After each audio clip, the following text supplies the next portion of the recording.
Hello, Dave. You're looking well today.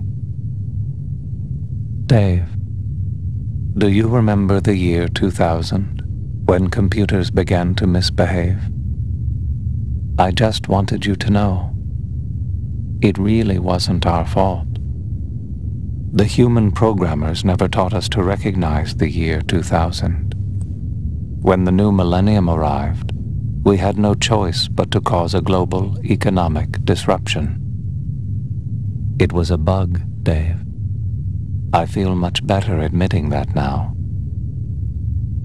Only Macintosh was designed to function perfectly, saving billions of monetary units.